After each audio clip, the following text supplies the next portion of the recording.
Good afternoon. I can encourage people to find a seat or to sit down in a chair. I think we did once, but Okay.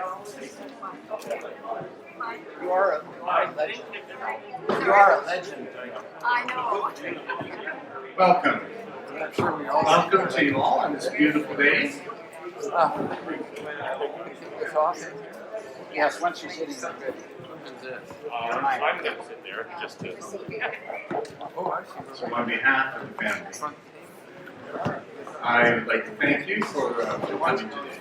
I am Keith Howard, and I knew Jack in and through the United Church, in which we were both ministers. And Elaine became a part of our lives as soon as she flew into Pilgrim United Church after they moved to Souk from Prince George. But today we gather to honor both Jack and Elaine, people built into the lives of many of us. We gather to tell stories of love, of laughter, of frustration, of challenge, and of strength. And if you have one of these little pamphlets, you will be able to find approximately where we are in the proceedings.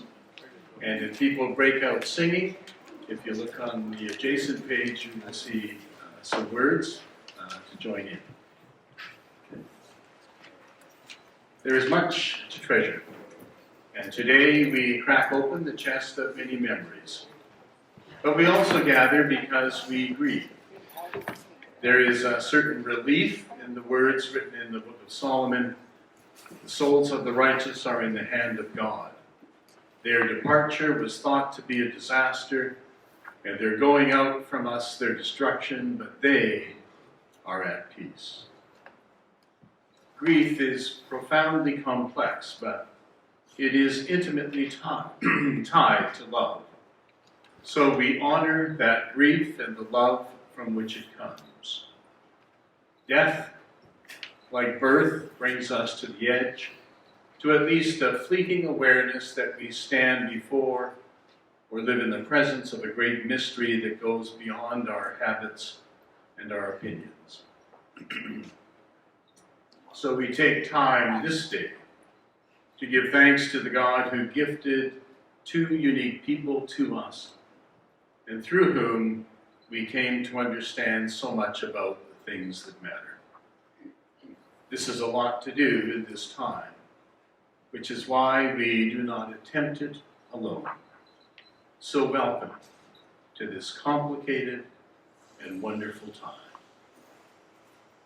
Susan, Kathy, Susan.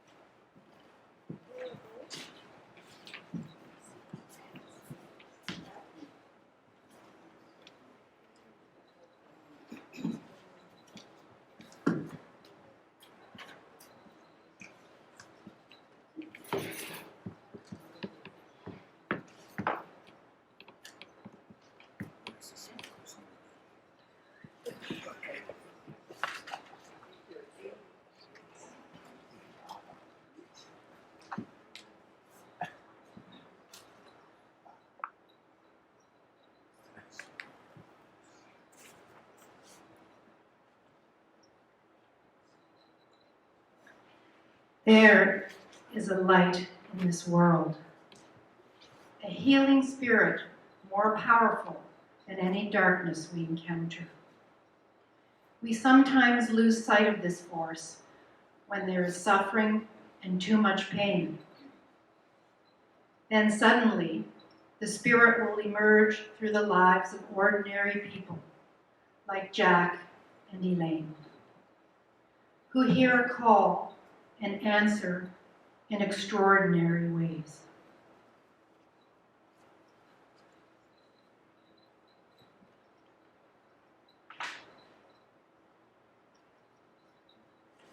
We're gathered here today, friends and family, to celebrate the light in the life of Elaine and Jack.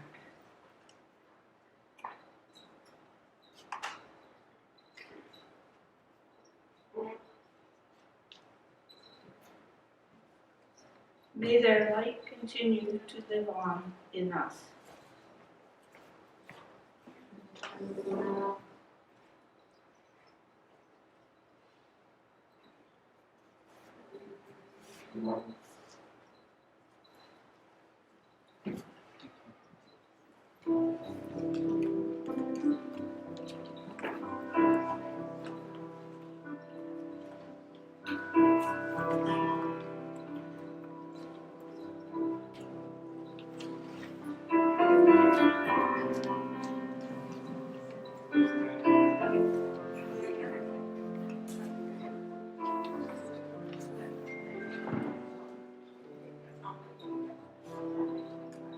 Brooke is playing the tunes that we're going to sing.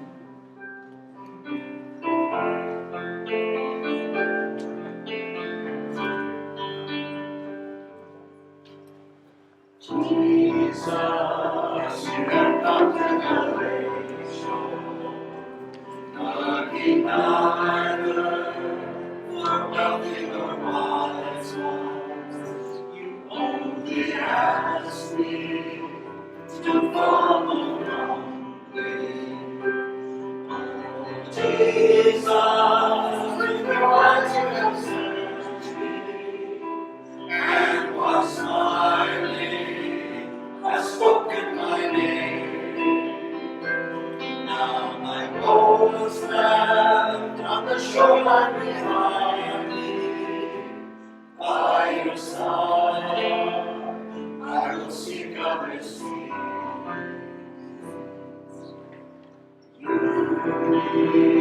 In my hands full of caring, through my labors to give others rest, and constant love that keeps on loving.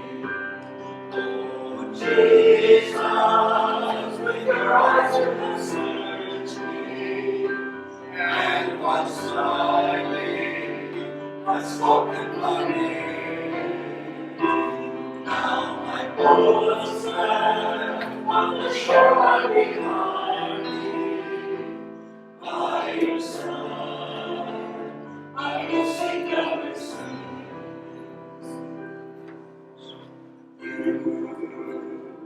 You have fished other oceans, ever longed for, my soul's to awaken.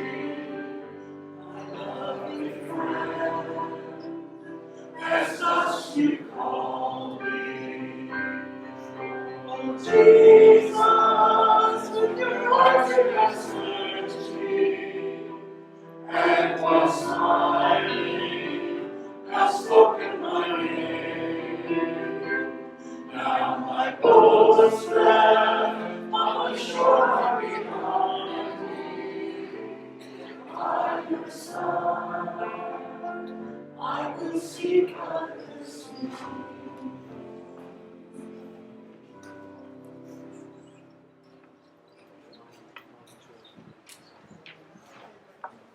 In the room are many stories of Jack and Elaine. We won't cover them all, but a few from family. Great.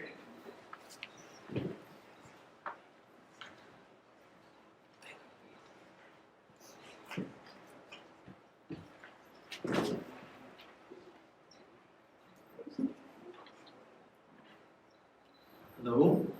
Nice to see all these familiar faces all together. It's fantastic.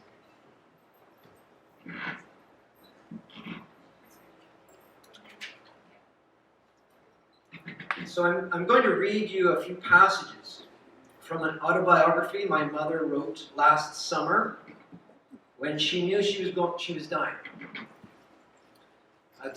That was typical of Mother. And I think it captures a glimpse into who my mom and dad were as people. It's just a sample, of course.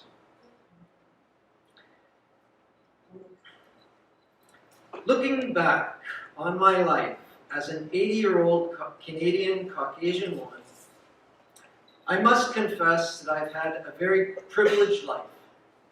I was born to two well-educated parents, my mother being a well-respected school teacher until she married my father, who was a family doctor. And I was the only girl in a family of first two brothers, each born on the same day as I was, each of us 3 years apart. And then a third brother who arrived unexpectedly much later. We weren't a particularly demonstrative family, but I never thought at any time in my life that I wasn't always held in unconditional love. Of course, I didn't have any concept of being privileged when I was young. I just assumed I was like everyone else around me in the small town of Taber, Alberta. Although, like many preschoolers, I still remember wondering sometimes, how come I wasn't someone else? Someone born in another country, far, far away, like China. Maybe this came to mind because my mother was known to say something like, "Eat up everything on your plate because there are children dying of starvation in China." We were from German stock, and these were the war years, however, and our last name was Muth. It had been anglicized before I can remember.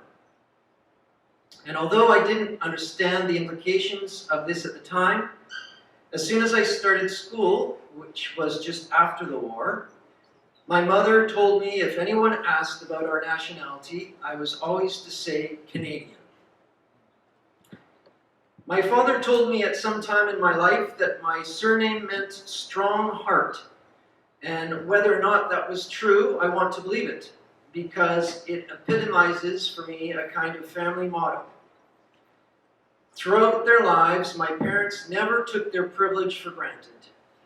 What gave meaning to their lives was their Christian faith and offering service to others. In 1969, Jack and I were able to leave the kids and go to a life-changing personal and professional training event in Berkeley, California. It was the 60s, so just being in Berkeley and San Francisco at that time, even going to a live performance of Hair, the one that became notorious because of the naked performers, was totally liberating. Among many memories, I remember dancing barefoot down the streets after attending Hair. But how could one not? We moved to Prince George in 1979, where we lived and worked for almost 21 years. This seemingly drastic decision was not an immediate one, but had been made over a period of time. First of all, during the time I was going back to university, Jack talked about wanting to take another sabbatical year off ministry, and since he had for many years expressed the wish to build a log house, we went looking for acreage in the rural areas of the Lower Mainland. However, it soon became apparent that we couldn't afford land there. Meanwhile, we had close friends, the Camerons, who had moved to Prince George, where they wanted to set up an intentional community. It was an idea which appealed to us since we had recently been part of a 12-family corporate entity that had bought land on Cortes Island, envisioning a rather utopian cooperative for our retirement and a gift of nature for our children. And then, rather serendipitously, it was Prince George where I did my practicum and got to know the social work community. It was the time of the Back to the Earth movement, so we bought a second-hand truck, flat deck, and backhoe, and managed to move ourselves up north into a used double-wide trailer on 5 acres we bought from the Camerons. It was rather amusing when that first Christmas, when we sent a picture of the family standing outside the root cellar we had very proudly built into the bank of our hillside, people wondered if that was where we were living. I think Jennifer.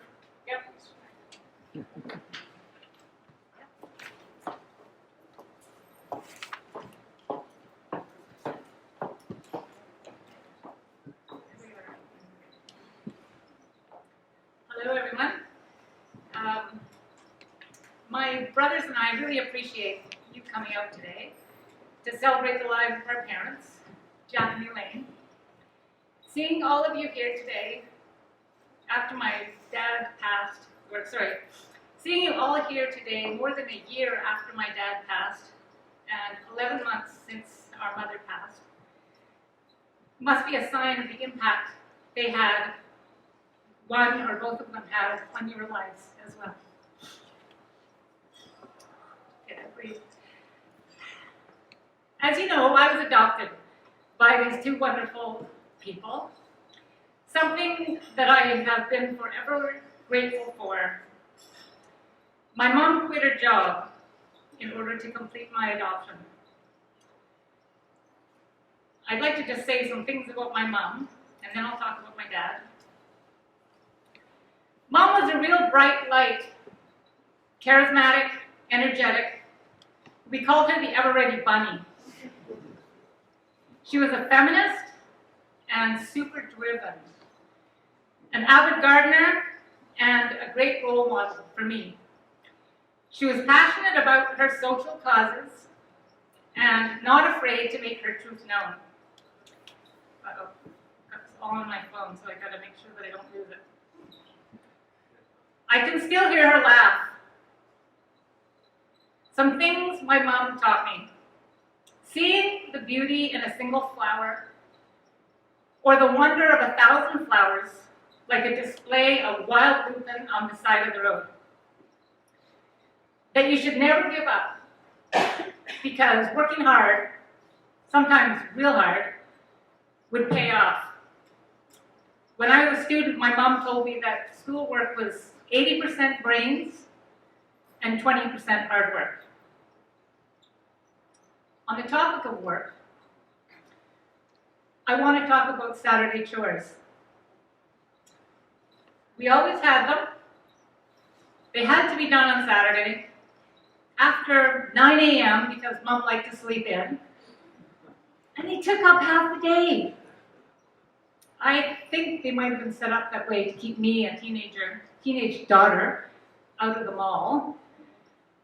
I tried to beat the system, trying to get my chores done early, like Friday night, but she could always find more chores on Saturday.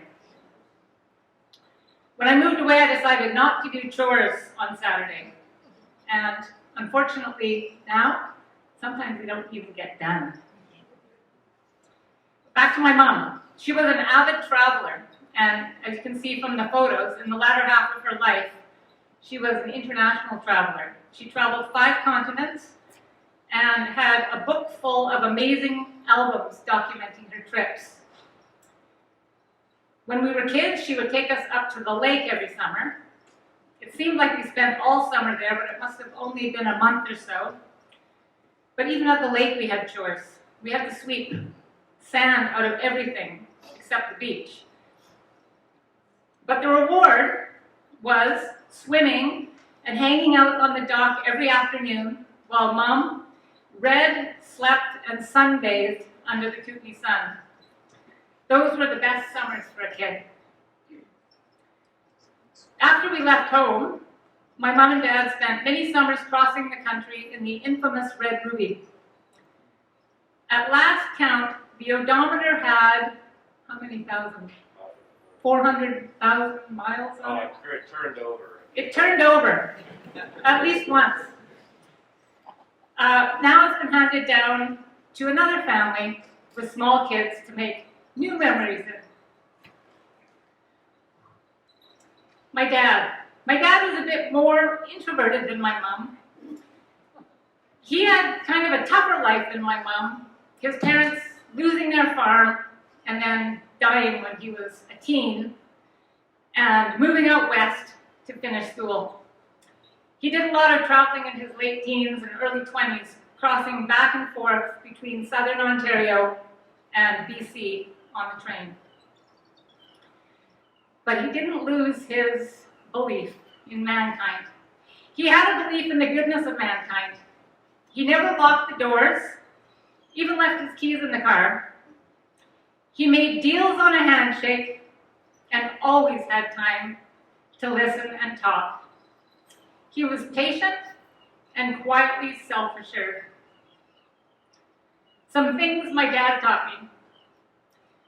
If you do things right the first time, you only need to do them once. He told me that after I had finished piling up a few cords of wood, about 5 feet high and about 20 feet long in our yard, and a whole bunch of that pile came crashing down.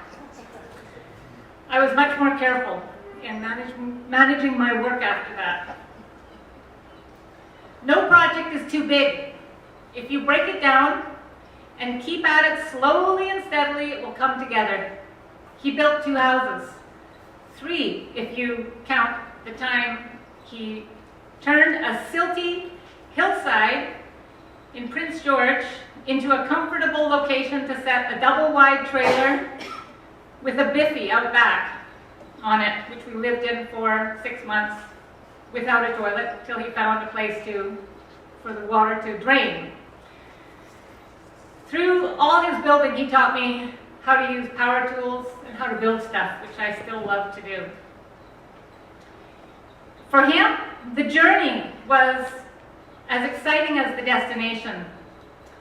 Throughout his life, he did lots of road trips and ran out of gas more than anyone I knew.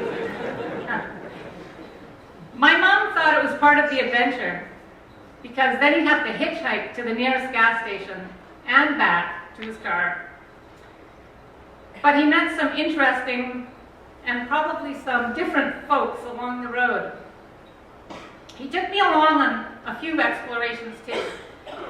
Once when we were on Cortez Island, he and I hiked out to Whaletown. It was a long hike, and I have no idea if he knew of a trail or what, but I think he just knew that it should be possible. I was about 8. I've often wondered if there was a trail. He took me along to experience religious services at different churches, just out of curiosity. One was a Sikh temple in Surrey where we sat on the floor while their spiritual leader read scriptures in Punjab from an altar, and we were the only 2 in the service that day. We also went to a black gospel church in San Francisco on a Sunday morning when he and I did a road trip in the infamous Red Ruby. I think I was about 20.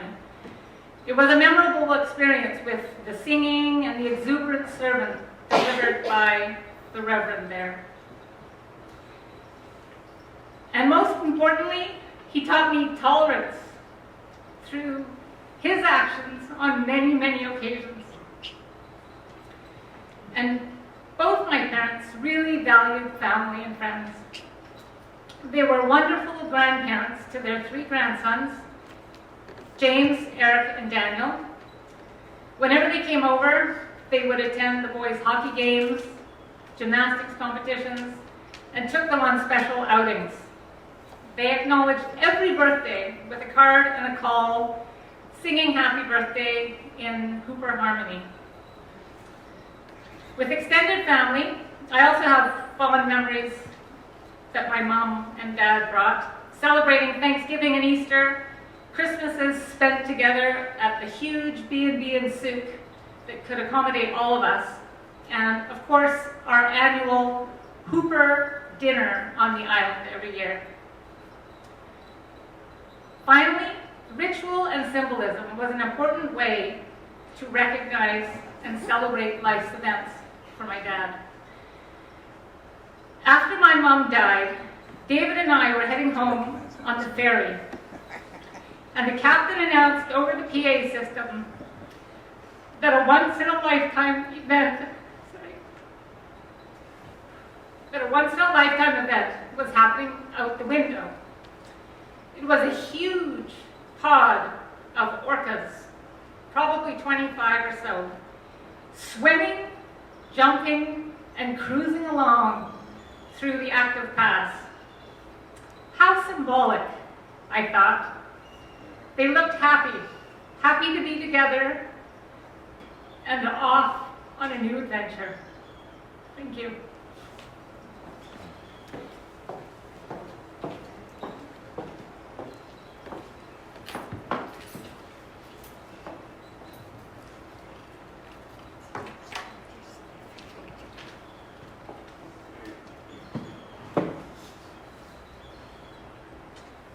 Hello everyone, my name is James. I am Jennifer's eldest son and Elaine and Jack's eldest grandson.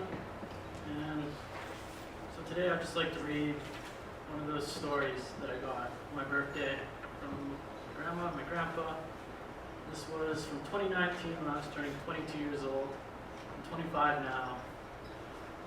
So here's the story. So this is from this one's from my grandpa. It says, "Dear James, so you're turning 22 this year, compared to 78, which is my age this year in 2019. You don't have to feel really old yet, but your time will come if you wait patiently." Alright, so let me tell you something about my experience as an actor while I was a student at UBC. I'm sending some photos to show you, but also try to tell you a bit about some of the plays he was involved in. The first one was a comedy called Charlie's Aunt, in which my grandpa played the English butler named Rosette. I thought, it's his words, I thought it was really good to be in the play, which I could actually try out my English accent. Then there was Arms and the Man, a comedy by George Bernard Shaw, in which my grandpa played Sergius Serrano, a stuffy cavalry officer with a big woolly hat.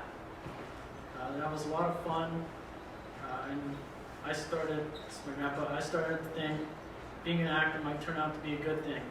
But I knew I was going to be trained to become a minister, so I knew professional acting wasn't really an option.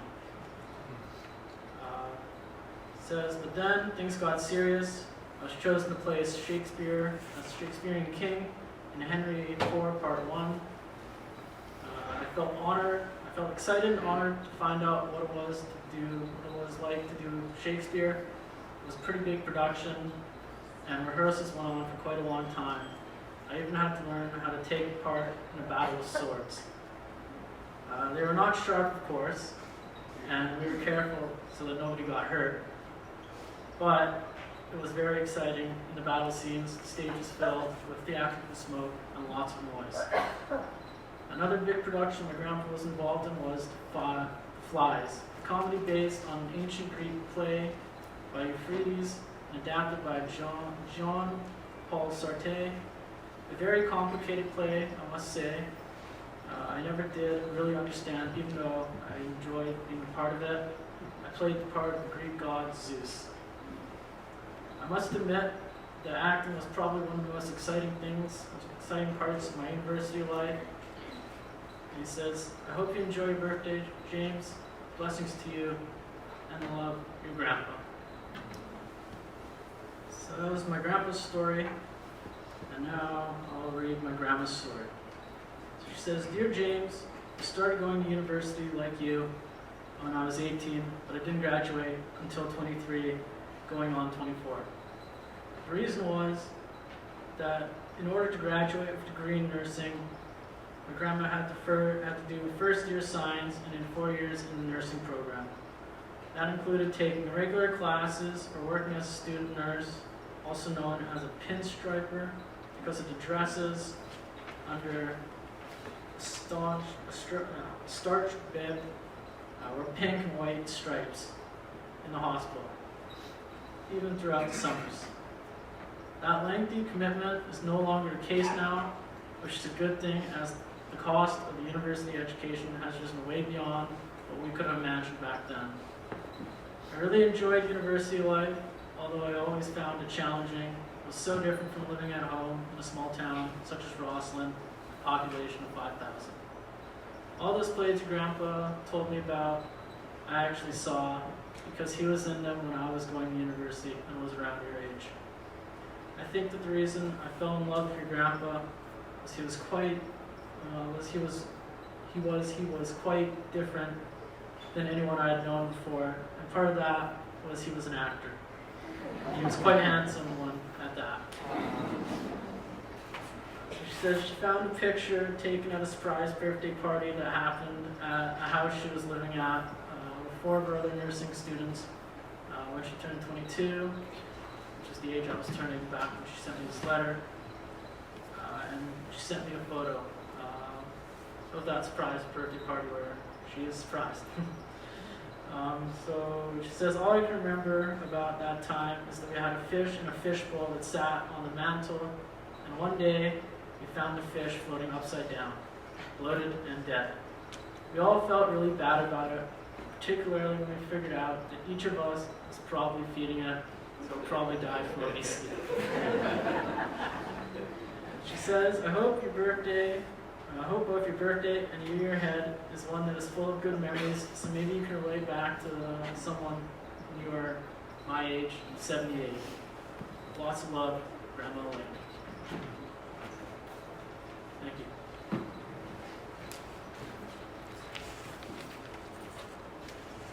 Thanks, James. Good job. I would never have guessed that Elaine fell in love with Jack because of his acting skills. One never knows. John Kishore, I think, was part of that utopian crew who bought land up in Cortez. And I think he has something to say. There you are.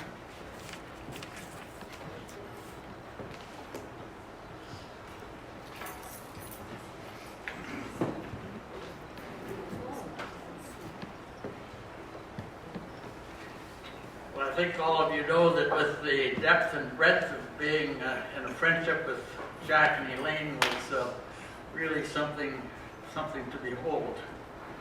And among their many friends, they were very close to the family of Len and June Lisco.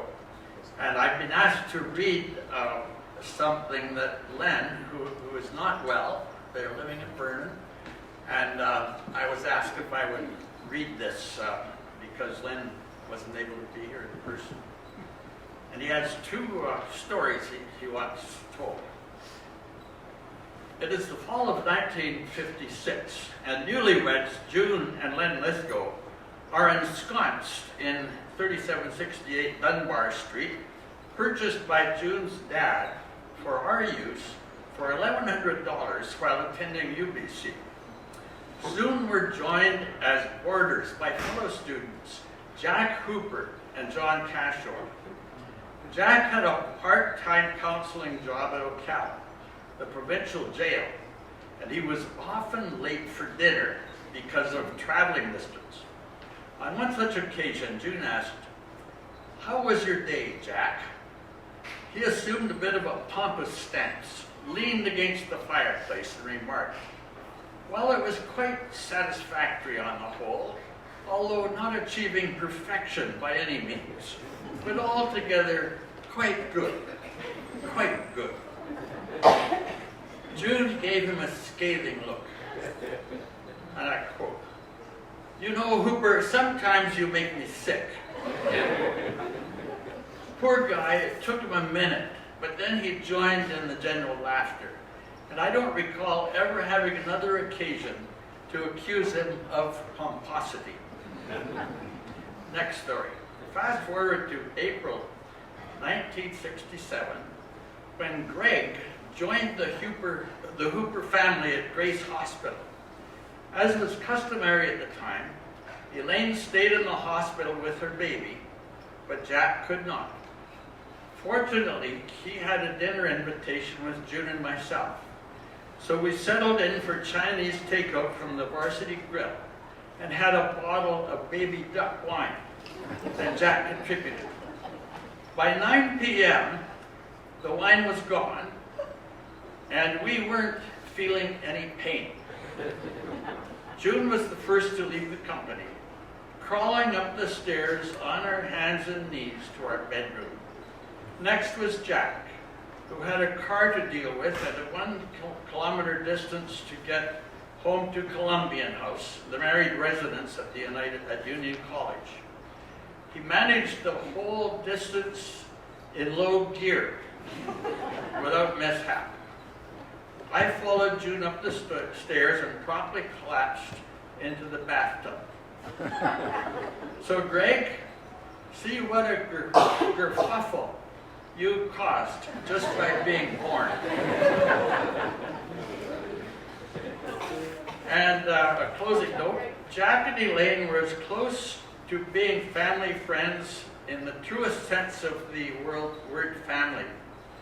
They were Uncle Jack and Auntie Elaine to our kids, and we were Uncle Len and Auntie June to theirs. No matter how far apart we lived geographically, our lives remained closely interwoven for over 60 years, and the bond between us was rock solid. As members of our chosen family, they are both deeply and sorely missed. Well, when you think of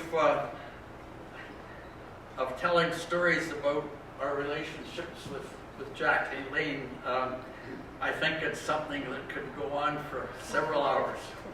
And there are some good stories, and it's tempting to tell all of them, but I know that the time doesn't permit. I first met Jack at Union College, that's back in the old days when it was still called Union College, in 1954. I was down in the lobby wondering how I was going to get my trunk upstairs, and I saw this guy and introduced myself and asked him if he'd give me a hand, and so it was Jack, and we got onto the elevator, and that's how we met. And it turned out that it wasn't long until other students arrived, and we are part of a cohort of people who kind of looked out for each other and also confronted each other when that seemed to be needed. And for people like me who had a lot of growing up to do, that worked very well. And it was good to be mentored by Jack. So we kind of hung out together. One of the things that has been mentioned already that I thought is very special is that during his teenage years, Jack going to live with his brother Floyd at Skidegate and then in Cape Mudge. And a lot of us are aware of what's currently in the news with regard to Indigenous people. And it just struck me the other day that it was quite remarkable that here were two Indigenous communities in which Jack lived out his teenage years. And I think this had a very profound and meaningful and deeply spiritual effect on what was emerging in the context of his life. Another thing it reminds me of is that Jack went fishing on a seine boat that was skippered by an Indigenous person from Cape Mudge, James Hobble. And James was he was a very real mentor to Jack and had a tremendous influence on his life. And Jack used to regale us with stories about life on the seine boat. One year, I think the year was 1956, I may be a year out on that, the salmon run was enormous. And since the people who were on the crews of these fishing boats would come to the time to settle up, each would receive a share of the profits. And this year, Jack did really well. Now, the year before, he hadn't done well because it wasn't a good season. But one of the things about Jack that helps to define him was his sharing, his sense of sharing and his sense of community. And one thing that he did, he gave a number of his close friends $200 each, which was an awful lot of money in those days. But it sure meant a lot, and it hasn't been forgotten. Another thing that happened is that we used to go hiking down on, not hiking, but walking on Spanish banks. And this was after Jack and Elaine had become an item, but there must have been about 6 or 7 of us. And it was, the tide was, had been high and it was starting to recede. And there was a pool there that had captured a coho salmon. And Jack got out of his jackknife and he prepared the salmon and then started a bonfire, and using a process that's called klobak, which is, I think, a Salish word, he barbecued the salmon right before our eyes. And there we were down on the beach, and we had this wonderful surprise of being able to have this feast of salmon, and Jack making use of those skills. It meant a lot to all of us.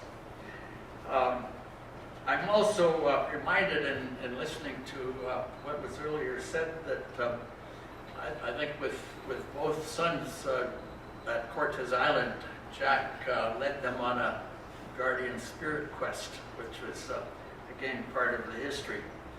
I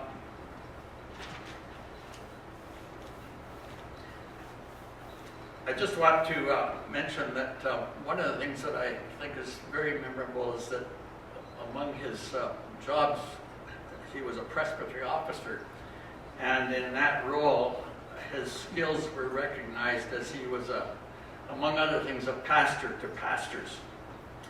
I met Elaine in 1957.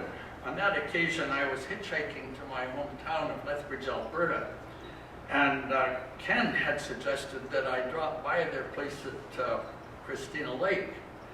And I did on the way, and well, I thought I might just stay there for maybe a few hours. I ended up staying for about 4 days and had the time of my life, water skiing and just enjoying the hospitality of the Muth clan.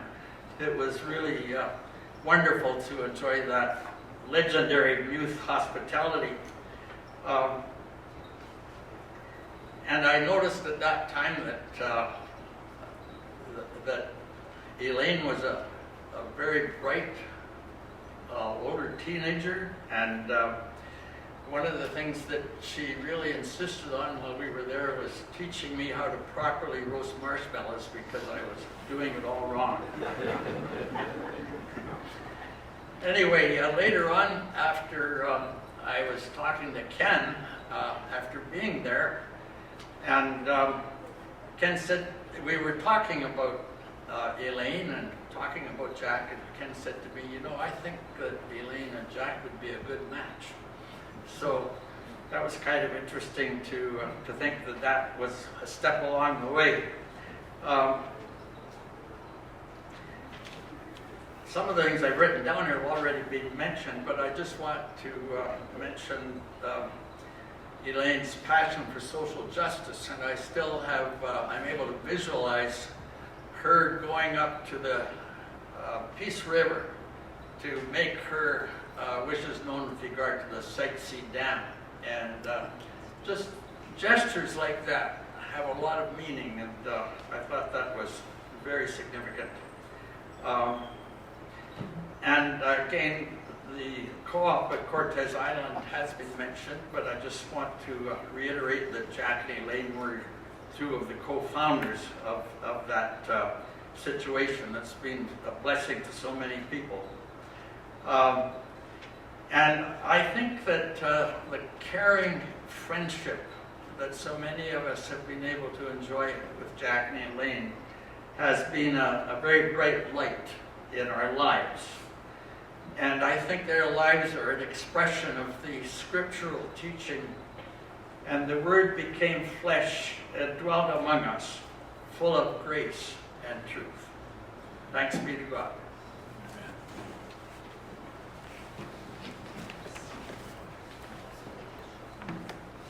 Thanks, John. The room is full of many long-term friends.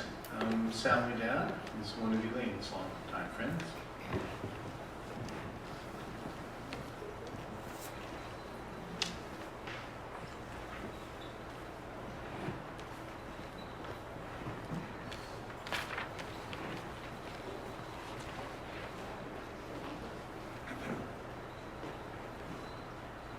it hasn't been a lifetime because we met when we both lived in Prince George. Oh, okay, thank you. Is that better? I said it hasn't been a lifetime.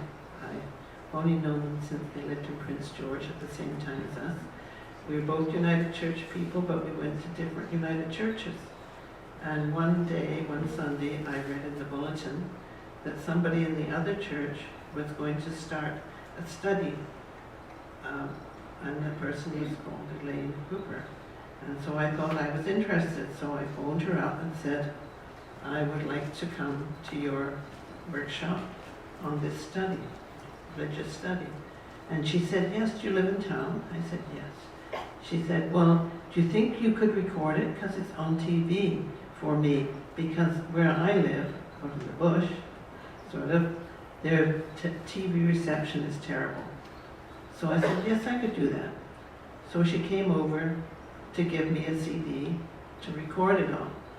And I can remember us meeting in the doorway of our house. And my husband had just been given a gift certificate for the White Spot for lunch for two. And he wasn't interested in going to the White Spot. So I said to Elaine, you know, would you like to go for lunch at the White Spot? So she said yes. And we went, and that's how we became great friends. Because someone has already mentioned her interest in social justice, and that was also mine. So that was a thing we shared together, a care for fair trade and for what was happening in other countries in the world and what Kairos and what we could do about it. And also, because of her, we sell Zatoun in our church, which goes to help Palestinians.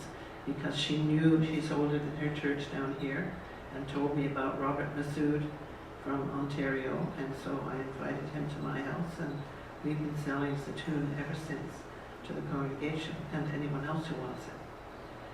So it's interesting that I didn't know any Elaines until I met Elaine Hooper, but we named our daughter Arwen Elaine, and I sometimes think that that was maybe some kind of omen about the future. I don't know. Something about Jack too. When they moved to Victoria from Prince George, about the same time we moved to Parksville. And Elaine and I used to go to the ballet together. We'd come home from ballet and have to watch the late news because she always recorded it. And in the morning we'd get up and we'd all sit around the kitchen table having breakfast. And we'd talk. Talk, endlessly talk. And I remember this one time, I can see Craig remembers it, when we looked at our watch and realized it was already lunchtime, and here we were having our breakfast. So, you remember that, Craig, eh? Okay, so just, that's my little short story, and I miss them a lot. Thank you.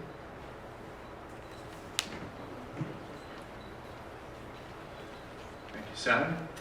Another Prince George connection, Laurie?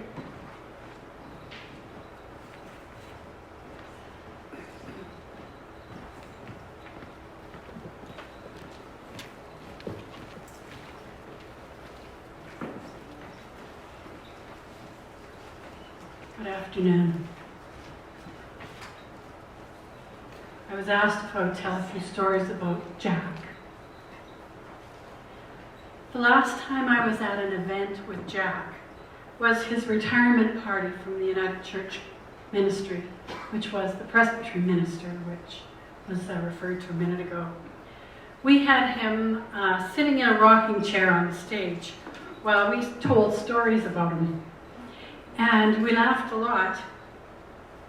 When I spoke to Elaine last summer, I think it was, about a farewell for Jack, she said she wanted to laugh again like that at his service.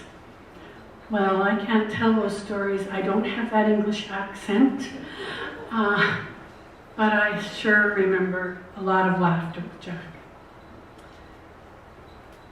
Jack and I first met at a presbytery meeting. It was the first one that I attended. I thought it might have been 1978, but in Elaine's words, they didn't move to Prince George till 79, in around that time. Jack became my friend, my teacher, my mentor, my colleague, and as Doug Goodwin knows, my partner in crime. Some of my best memories involved Jack telling stories, jokes, finding the silliness in life, the silliness in presbytery meetings, on airplanes to meetings, in retelling the dead parrot skit. Some of you know what I'm talking about. He played the rabbit to Reverend Tom Mercer's turtle in their rendition of The Tortoise and the Hare, one presbytery meeting in Williams Lake. I wish I could tell you all about it, but I just remember that he did it very, very well. There was no dry eye. He and David Smith had us falling onto the floor after a presbytery meeting in Prince George, while in fine Monty Python style, they explained to us the parrot wasn't dead. He was only resting, or perhaps stunned, but definitely not dead. He was a Norwegian blue, after all. Not too long after moving to Prince George, Jack took on the role of presbytery officer. And some of you know what that is. And some, you just need to know that it's the role of a resource minister to the ministers and congregations in an area of the United Church. He was the minister to the ministers, or as was just mentioned a minute ago, the pastor to the pastors. In the roles that I took on over the next couple of decades, it meant Jack and I spent a lot of time together. In the early 80s, I decided to take some leadership training in Naramata.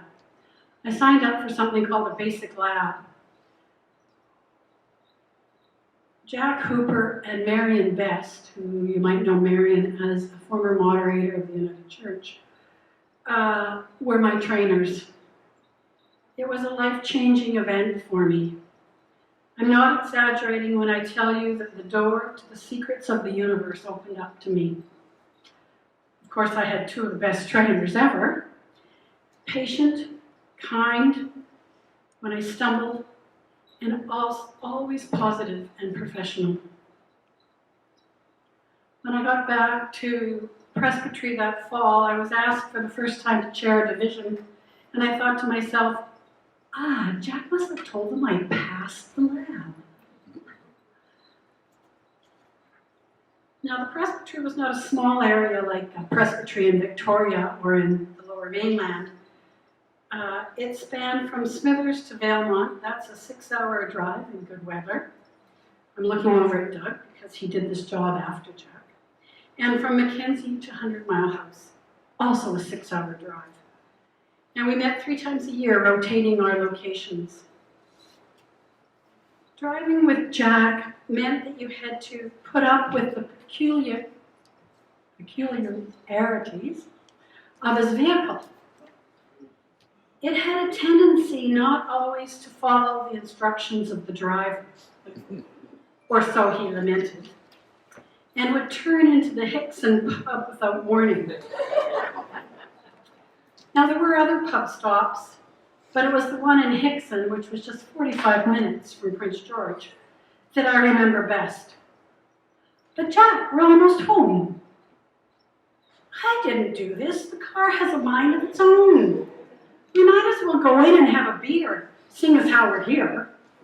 And in we returned.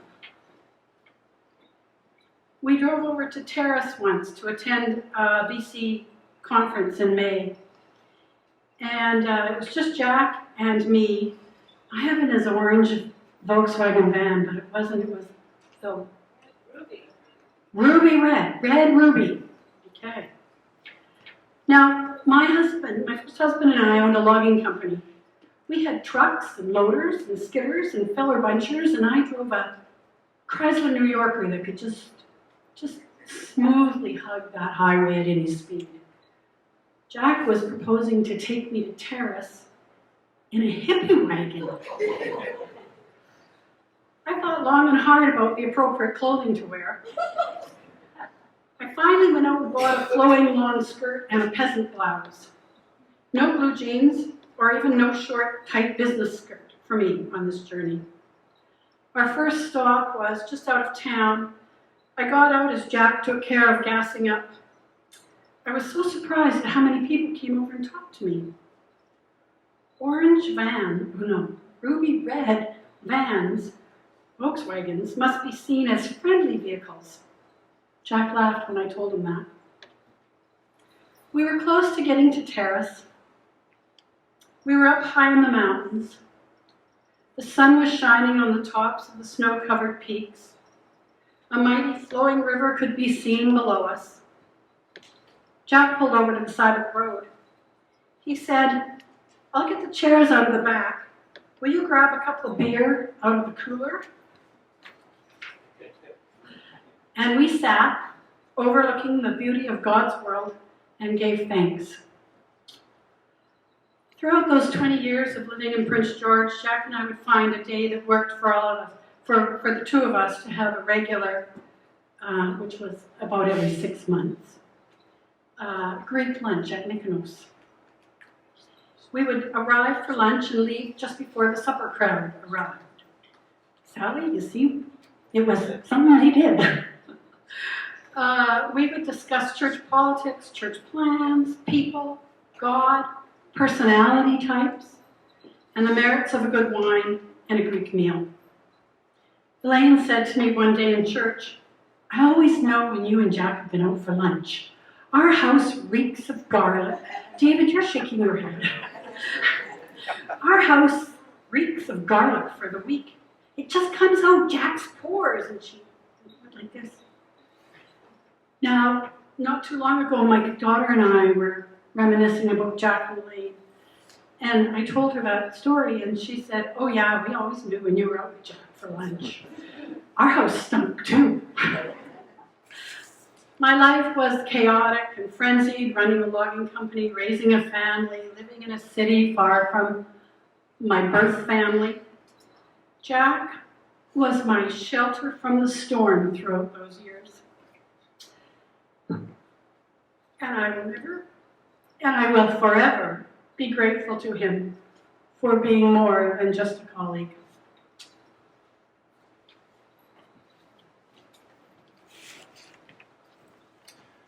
Thanks, Laura.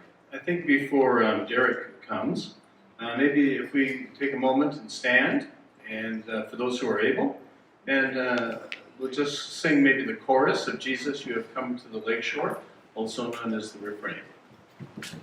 Brother. 563.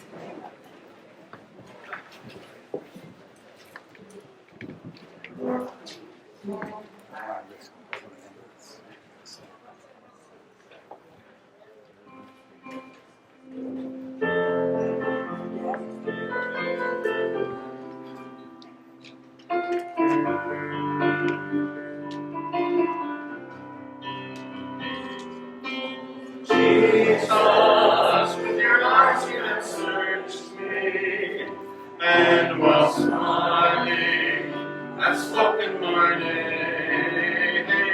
Now my boat is left on the shoreline behind me. By your side, I will seek other seas. Good. Take a moment to let the hips and legs and arms reorient themselves. You may be seated if you're able. Derek.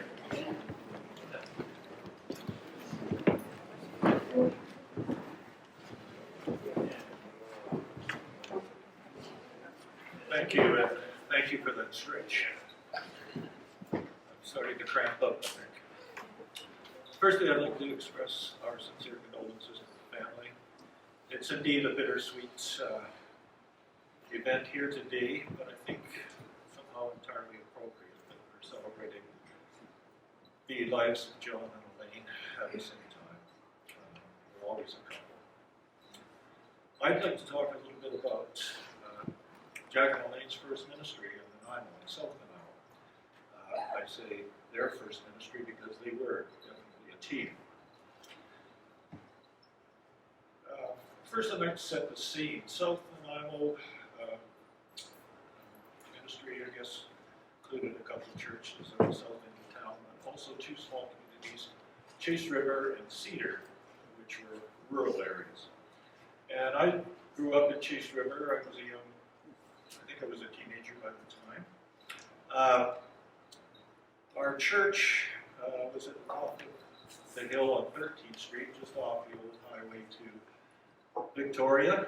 Our community was not part of Nanaimo at that time. We had a 2-room school, a little volunteer firehouse with a 1923 France truck, a moose hall, or earlier a fin hall, which was our community hall, 3 general stores, all within about 200 yards of each other along the highway, and lots of small little farms in the area. The church itself was probably a Methodist church in the beginning. It was 1 room. We had a bell over the front door, a wood stove in the back, which struggled to keep the church warm in the winter, and 2 privies out the back. Actually, it was 1 in the end because Jack Weeks and I, while we were trimming some danger trees in the back of the church, dropped the top of the tree on one of the privies. And I think that was the start of the unisex trend.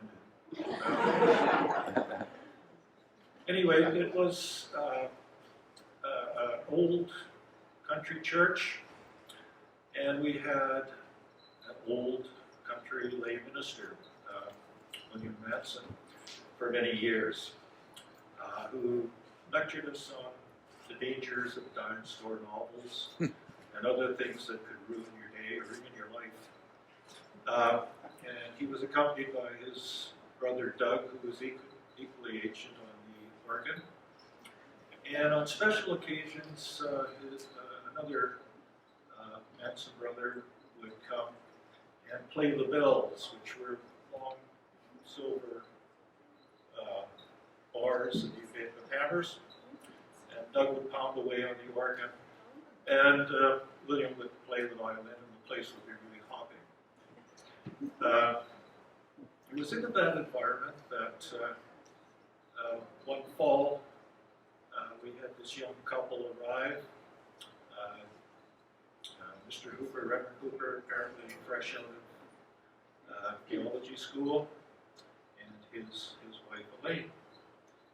And this was quite exciting because they were probably at least 50 years younger than the previous minister. And Elaine wore a lot of purple, buckskin jacket with beads, and it was sort of like going from black and white TV to color. I mean, it was the 60s. It was like the Beatles, the Rolling Stones, and now the Hoopers. So it was quite a revelation for our community. And I know that many ministers face some real trials in their ministry. And I think one of the toughest is engaging young people. And obviously John and Elaine had some ideas along this line, because that next spring they organized a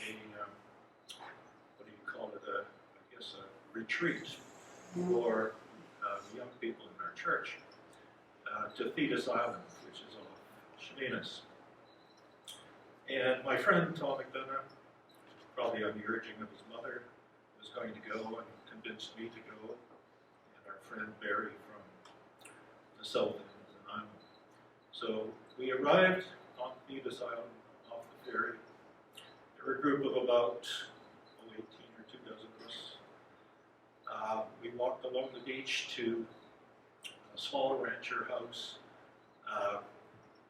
at the end of the beach, and settled in for the weekend, I guess it was.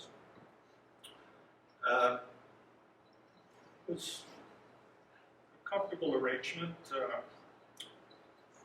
boys were at one end of the rancher, big bedroom, girls at the other end, and the two ministers and their wives in the center. But at that time, I don't think Jack and Elaine had much experience with kids, because we were sent to bed about 7:30. You know, teenagers to bed at 7:30, expecting to go to sleep. So the boys in my room were talking, and sometime during the day, the girls had stolen my baseball cap, and we were quite upset about this, and wondered if there's something we could do. Well, young teenage boys, not terribly bright as far as logical thinking goes, decided, well, we could sneak out the back and go down the other end of the rancher, see if we could negotiate with the girls about our hat. Well, we tried that. That didn't work out too well. So we were coming back into the back of the house. Somebody noticed a ladder going up into the attic. It was open. So, again, logical thinking wasn't up for here. We went up into the attic, 3 or 4 of us, and discovered there was a nice path of shiplap, I guess it was, along the center of the rafters. Now, I'm not sure what we figured we were going to do when we got to the other end, and we did. There wasn't really much we could do, so after a short discussion, we started to turn around, and Tom slipped and put his foot through the ceiling. Well, instantly there was lights, screams, and a lot of loose insulation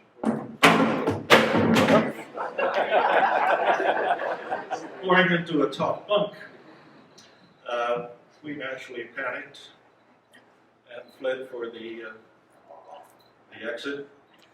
Unfortunately, on the way, Barry missed the path and fell straddling the rafters in the kitchen. Again, loose insulation flying everywhere. I was quite amazed how quickly he got out of there. I was standing beside him at the time, and he beat me to the exit. And we jumped into bed. And I guess we were going to pretend nothing happened. Anyway, the light comes on. Jack opens the door. All right, you guys. I guess we were caught. So after about an hour or two of trying to put the ceiling back together and sweeping, actually shoveling up all the loose insulation, we turned in for the night. Next day we were subject to a trial by our peers. Well, that's not really true. It was all girl court and jury. We were found guilty of many misdemeanors, and subsequently marched down to the wharf. Fortunately, there were no crucifixes or crosses there, but we were thrown off the end of the wharf. And I don't recall being asked if we could swim or if we had life jackets.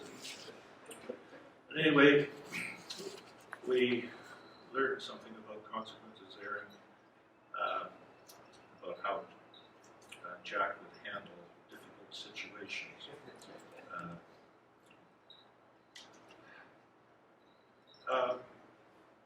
Despite that, Jack and Elaine must have decided to have children. And in the next few years, Greg and Jennifer and David came along, and they will remember daycare at Mama May's down the road. And I think the last summer that they were in Chase River, Jack went fishing again. Probably needed the money to live in South Surrey. And Elaine and the kids stayed with my mother that summer. So we felt a lifelong friendship. And in subsequent years, when I had developed a little more since. Was engaged. We visited Hoopers in South Surrey. John was good enough to come over to Victoria and marry us. And we visited off and on over the years ever since. We were a very special couple in the lives of my family. And I learned a few lessons from them. Thank you very much.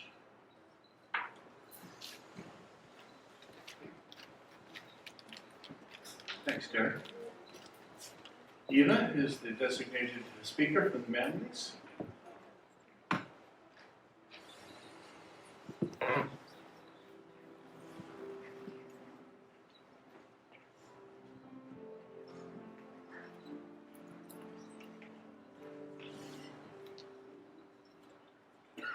Derek is a hard act to follow. I still remember the first time I met Elaine. It would have been in the fall of 1958 at UBC, and it was at a party in the apartment that I shared with my brother Frank, who was a bridge fanatic and had been adopted by some of the bridge players at Union College. And they enriched his life a lot, and he decided to leave the Air Force and go to university. So that was one of the impacts of the collective that I came to think of as being the group of six. And the group of six were these young men at Union College who mentored and supported each other and developed lifelong friendships. And the group of six became a group of 12 over time. One of the things that hasn't been touched on very much that I want to focus on is the hospitality of the Hoopers. And I feel that the word Hooper, the name Hooper, is synonymous with hospitality. And we experienced that many times over the years. We visited them at Chase River and in Surrey. I spent a week with them when they and the Lithgows were sharing a house for 1 year in Vancouver. I tell you, it's the best place to recover from surgery. There was so much laughter and joking and the kind of welcoming natural presence of the Hoopers and the Lithgows. They really were like family altogether.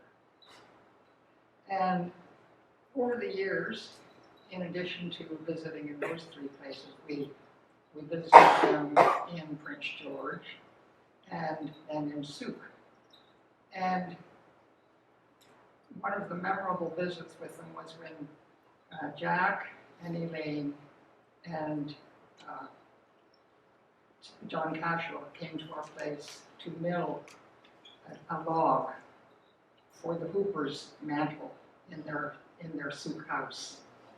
And the three of them were a team of three with John's pioneer mill and did a wonderful job, and the Hoopers were so proud of that thick mantle. We have the cuts of it still at our place.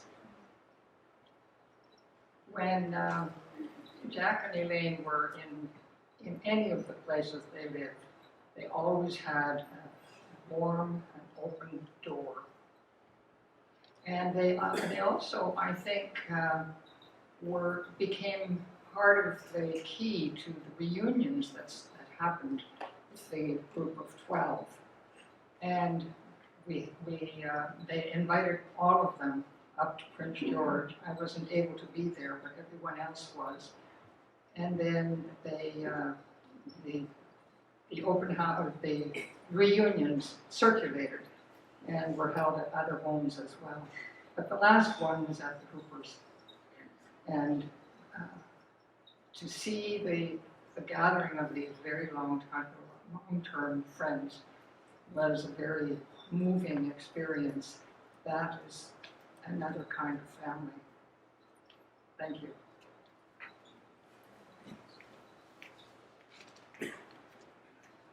Thanks, Eva. Ken, I don't know you, but your last name is Muth, so I think there might be a clue there. It's your family.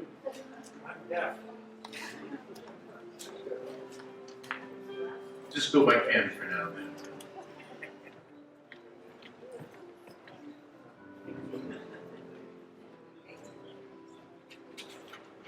I'm not sure I'm using this correctly. Is that okay? Yeah. Okay. I should just mention that I'm listed as Dr. Ken Muth. There is a legitimate Dr. Muth in the room. That's Elaine's youngest brother. I'm the old senile one. Okay?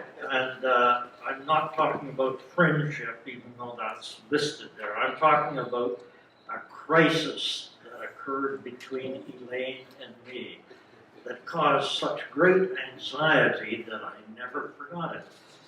And this occurred before many of you were even born. My parents moved from Saskatchewan to Alberta, and they brought me along. I was a little kid at the time, and my sister Elaine was a baby. And on this particular afternoon, my mother put a baby carriage out on the lawn, put Elaine in it, and she said, Ken, you have to look after your little sister.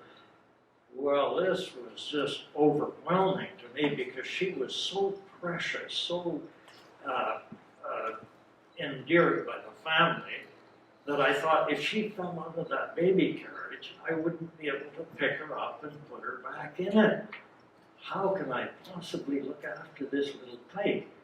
And my mom kept trying to reassure me, and I just got more and more anxious, and the palpitations still occur when I think about it. And, but she finally said, look, if Elaine starts to cry, all you have to do is take the handle of that baby carriage and move it up and down until she stops crying.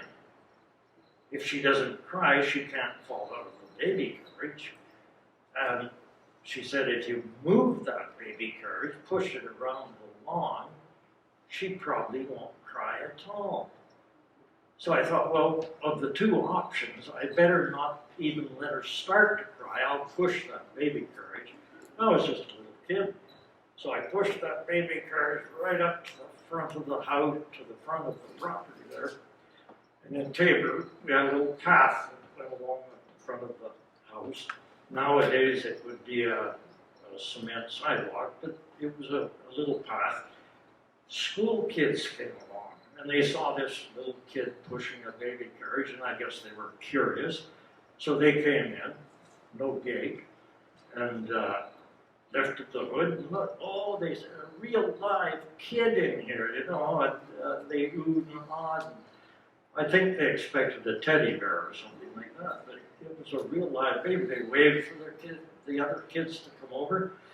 I was just a little one, and these were big kids, so I couldn't say anything. I was just petrified that they'd poke at my little sister, wake her up, and she'd fall out of the baby carriage. So this was a terrible moment, but they left, no problem. So I thought, well, so far so good, but I better keep this baby carriage going, and I pushed and shoved and pushed. It went on and on, and this great journey was around the outside of the lawn. When I think back of all of the trips, all of the I've been on some long, difficult hikes, but nothing compared with this. This was really a big chore, and I kept it up and went on and on. I don't know how much ground we covered, but thinking back, it could have been, 100 feet, maybe 200 feet, something of that order. And I also have in my memory a very fuzzy idea of the timeline, that it may have been 20 minutes or it may have been an hour, I don't know. But one thing was very clear in my mind, and it stuck there. During that entire episode, my sister, my little baby sister, Elaine never cried.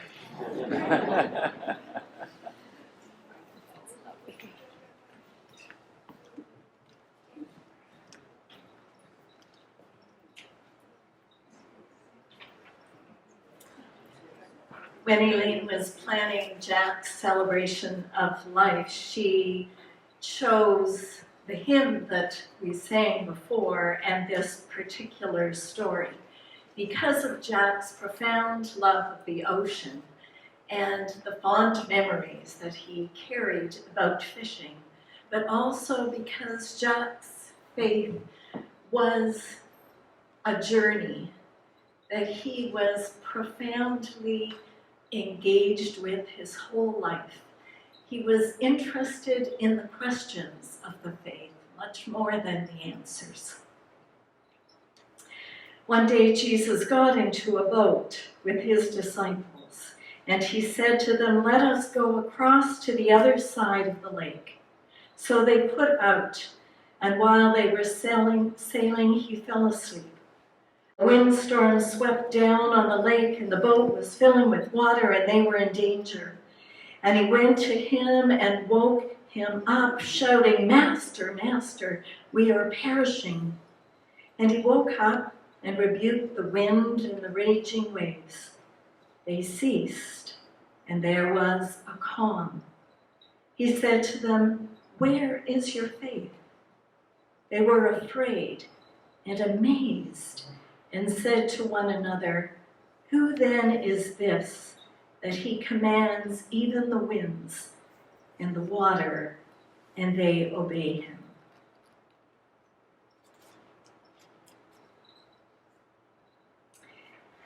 Now, as you know, Elaine was a different creature altogether.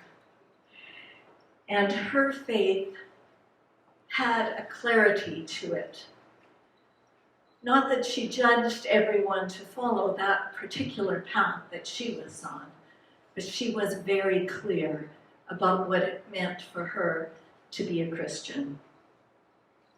And so we read from the prophet Micah, "God has told you, O mortal, what is good, and what does the Lord require of you, but to do justice, and to love kindness, and to walk humbly with your God."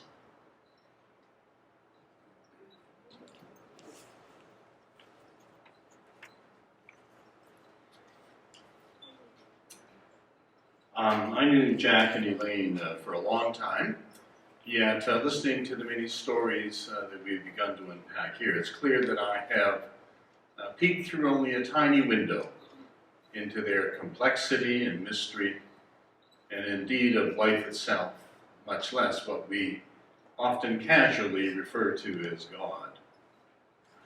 Perhaps my earliest memory of Jack was in the mid-1980s. And at that time, the provincial body of the United Church used to hold an annual meeting. And the logistics of the meeting were under the direction of Rod Booth, who Jack called Lightning Rod. And that required the construction of stages and stairways, the hanging of lighting, and the cobbling together of a sound system. It was a production.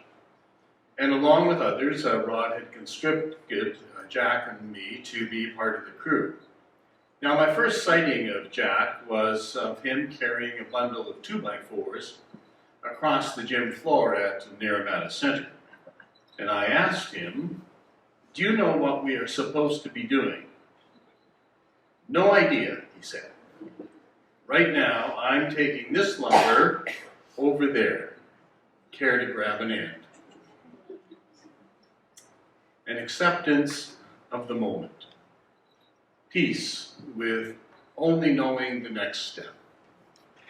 I'm sure there were times when Jack could be impatient, but it was not my experience. As James has narrated, Jack appreciated drama in the theatrical sense. And often he and Sid Rolls would construct plays, or what are called sketches now, as a report to the conference. And in those, there was usually a recognition of both the wisdom and the folly that arose in church work. and they came often as moments of grace to people who could too easily take themselves seriously. And there was something of grace, of Christian discipleship in such moments of both comfort and challenge.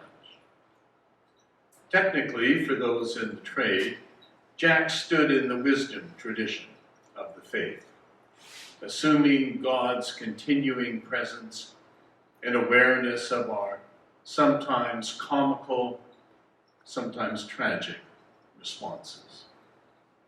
In the story from the Gospel of Luke that Gay has just read, a moment comes when the disciples say, "Who then is this?"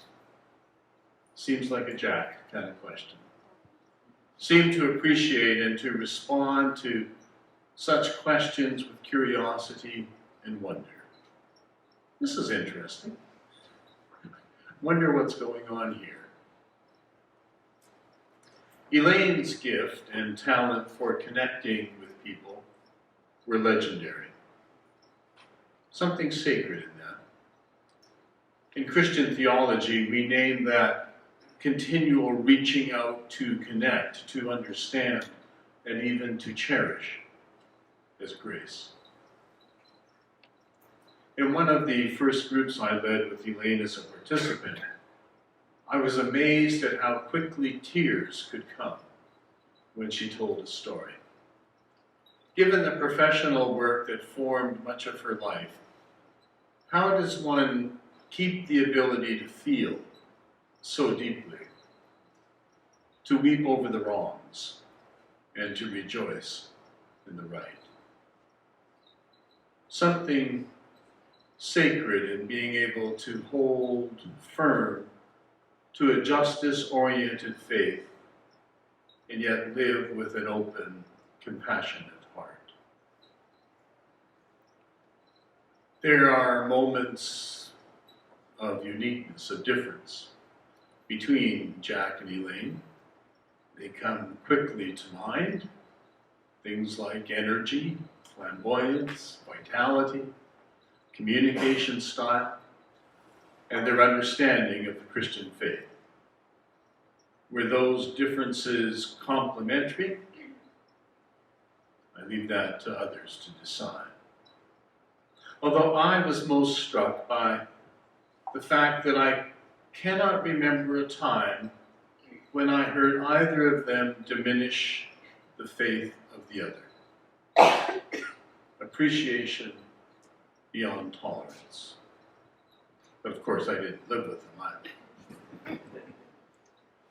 This is not to say that there were not moments of, "Oh, Jack," and the occasional eye roll.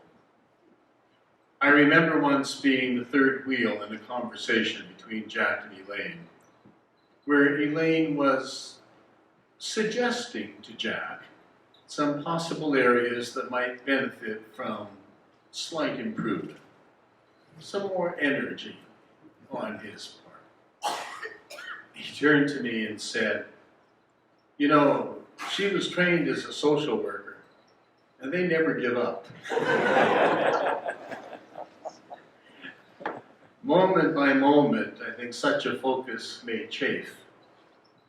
But on the big screen, something of God in that quest for greater wholeness, more justice, more beauty, deeper order. That unrelenting force pushing for the best of life that as Christians we believe we see in Jesus. That even in the face of death will not be stopped and has not been blocked. Even when faced with losing friends like these, amid a society consumed by anxiety and flooded by predictions and images of a catastrophic future, such a promise and faith are worth celebrating. Comes, I think, as good news. In the bulb there is a flower, the You'll find the words in your pamphlet. And once again, if you'd like, you can take the excuse and are able to stand.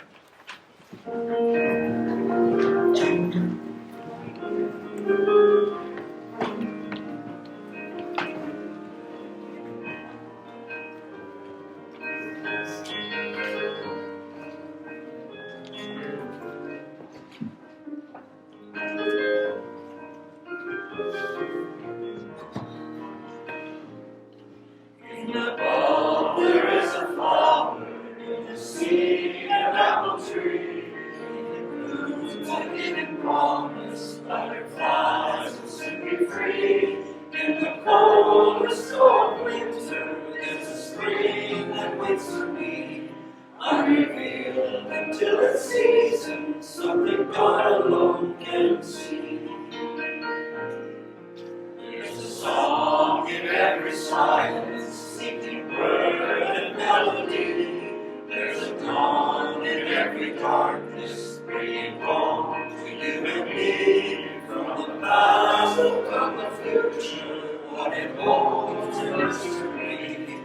Unrevealed until it's season, something God alone can see. In our end is our beginning. In our time, infinity. In our doubt, there is belief. In our life, eternity. In our death, a resurrection. At the last, a victory. Unrevealed until it's season. Something God alone can see.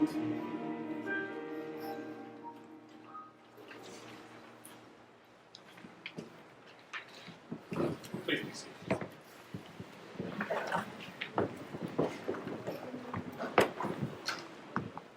I'm Doug Goodwin. I first met Jack when I worked with him in what he was talking about in the conference general meetings, carrying wood, hanging lights.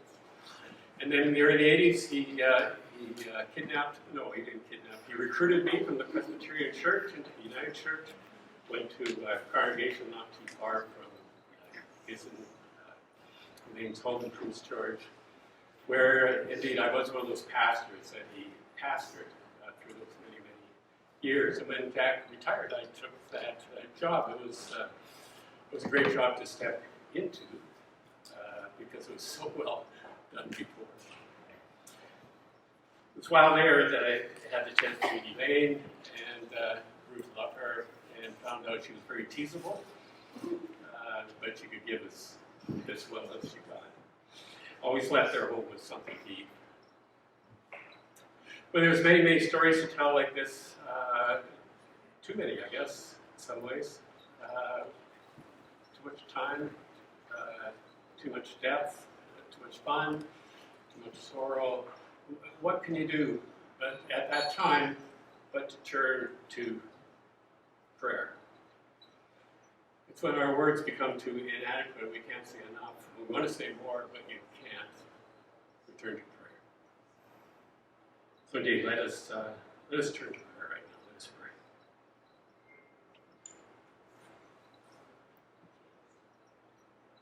In our death of resurrection, at the last, a victory, unrevealed until its season, something God alone can see.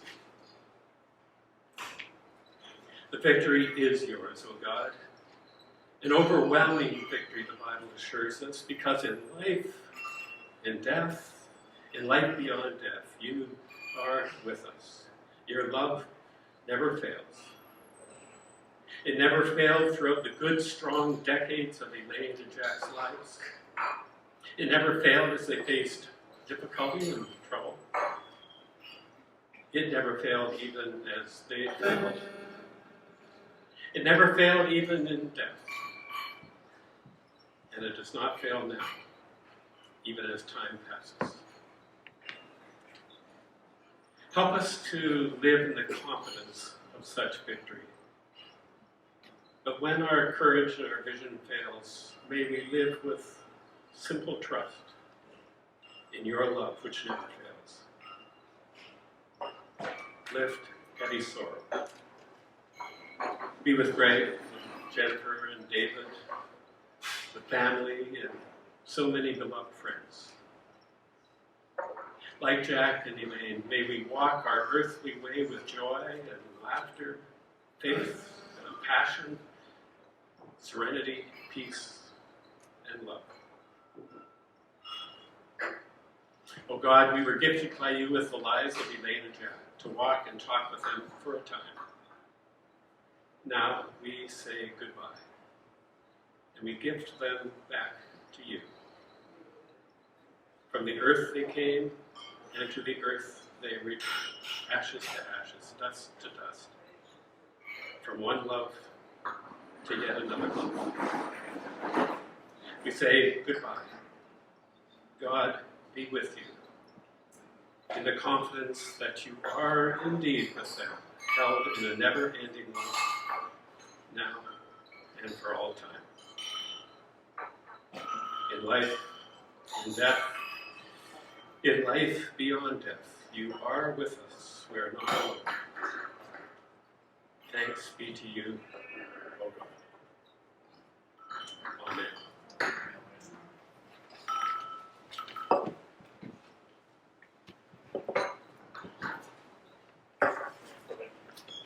A Celtic blessing to end this part of the afternoon. You will see folks are coming around giving you glasses, which I guess will soon be charged, and David will come to lead us in a toast once that is all completed. But first, this blessing which has long and deep roots. May the deep peace of the Son of Peace be to you. May the road rise to meet you. May the wind be always at your back. May the sun shine warm upon your face. May the rains fall softly upon your fields. May God hold you in the hollow of his hand. Go now with God, for God goes with you.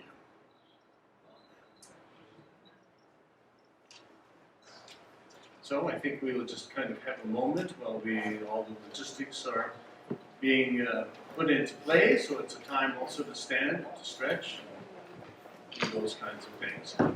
When that's done, David will come and lead us in the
Oh,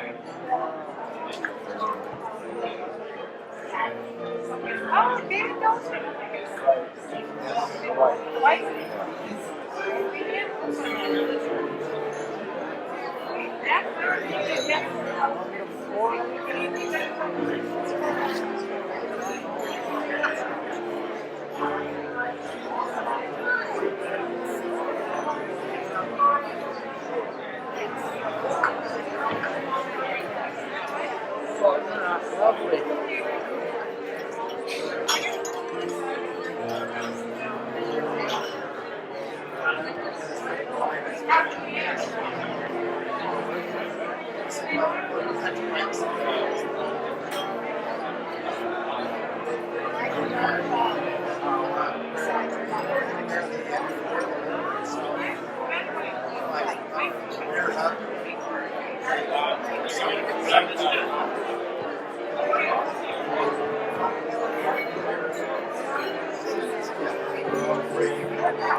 All right, folks.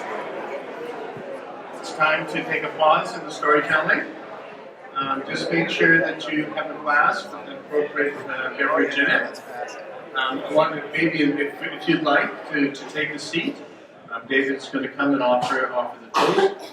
But in following the pattern of the day, that'll probably be preceded with a short story. So, judge accordingly. So, gotcha. Anybody who doesn't have a glass or something in it, raise your hand. Okay, there. Somebody will find you.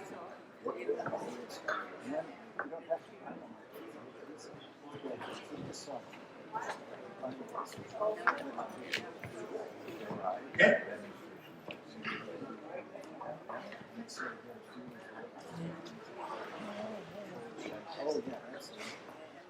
Good afternoon. I'm just introduce myself. I'm one of the David Hoopers. There's number 2 right there. Number 3, I don't know where he is. Number 4 is in the back. Okay. But I got seniority. Anyway, I'd like to thank my cousins. I'd like to thank my cousins for arranging this event because what you're doing is so important. You're helping us all to feel less bereft. So I thank you. My father, Lloyd, was my Uncle Jack's older brother. And when I was very small, when we were all very small, I'm going back, this whole event is sort of going in a big circle of young to old and beginnings and endings and continuations. So I'm going to go back just a bit there. When I was quite small and living on the west coast at Skidegate out in Haida Gwaii, and I don't have any memories of Cape Mudge, but that's where Uncle Jack first showed up. Okay. He was a very special person to us little boys. We didn't have any other our Ontario relatives around, and he was the magical uncle, the uncle. And when he showed up, it was a special occasion. Because our dad was our dad. And here was this young guy that was just so full of life and so much fun. And we just, so much anticipation when he showed up. One fellow mentioned that he used to go fishing, and one fishing season was a stupendous run. He made a lot of money, and the mention was made of his generosity. I still have a silver dollar from 1958 that he gave us, his little nephews, part of sharing the wealth. Still have it. And then he buried our aunt, our beautiful and vibrant aunt. Now we had a complete package. So that's my starting memories of my uncle and my aunt. And the magic never ended. I cherish all my memories and visits along the way, and they will continue. So what I'd like to do now is I'd like you to raise your glasses.